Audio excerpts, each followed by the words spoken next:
back to PowerPack's video series. Today I'm here with Windell McGill to talk about digital printing and flexible packaging.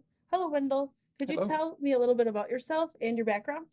Absolutely, Rachel. So the last 25 years of my career have been in the packaging industry, and the last 10 of that has been in digitally printed flexible packaging.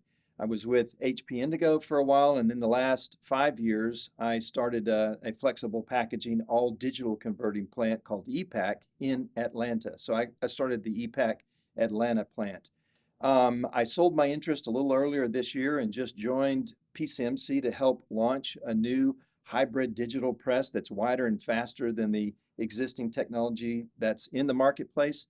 And I'm certainly excited to be here. Yes, it's great to have you here too. Can you tell us a little bit about the market for digital printing and flexible packaging? Yeah, absolutely. If you look at the overall size of the global flexible packaging market, it's about a $100 billion annual turnover. North America is about a $39 billion market.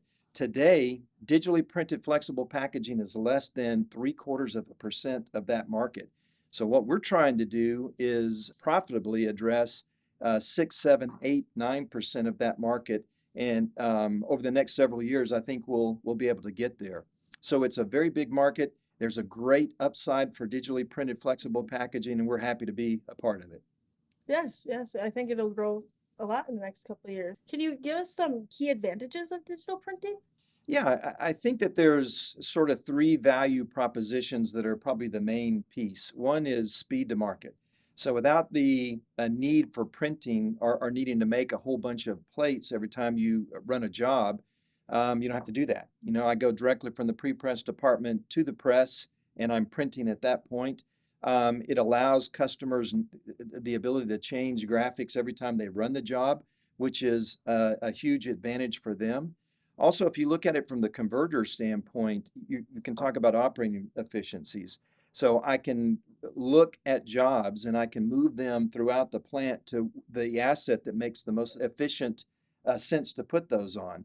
And I can move my smaller jobs over to digital and add capacity to my upper end flexo side. And the third one is variable printing, and we can talk about that a little bit more as we move along. So how does variable data printing benefit the industry? So what digital does, and especially a next generation digital press does, is allow a brand the ability to do variable projects at scale. So think about walking down the grocery store aisle and seeing a particular project, and there being multiple different pictures on it, and every time you pull one, it's another picture that really catches your eye and has some real advantages for brand lift, for the brands. And so what this allows you to do is not produce just little tiny projects with it, but variable projects at scale. Yeah, that makes sense. Mm-hmm. Are there any limitations to digital printing? Yeah, I think what folks have to understand is that digital printing addresses a piece of the market today. If it's 8% of the market, that's a big number, but it's not going to compete with the very large end runs that Flexo is going to. Actually, it's not going to do that for a long time. It'll do it in your career, but not in the years that I have left. It's not going to be there. So what we do is we find the business that really fits for the digital press, and it's an exciting journey we're on. So more for the short and medium runs. Yeah, I would say medium. Yeah. Okay. Medium to short runs. I mean, we're targeting 5, 6, 7,000 meters square and under.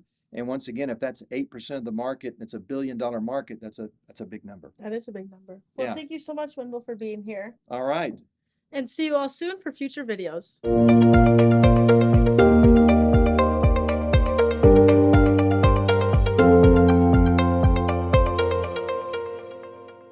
We hope you gained valuable insights from today's video.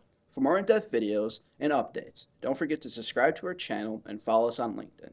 Be sure to comment below if there are any topics you'd like us to cover in the future. Happy converting and keep practicing your craft. Thank you.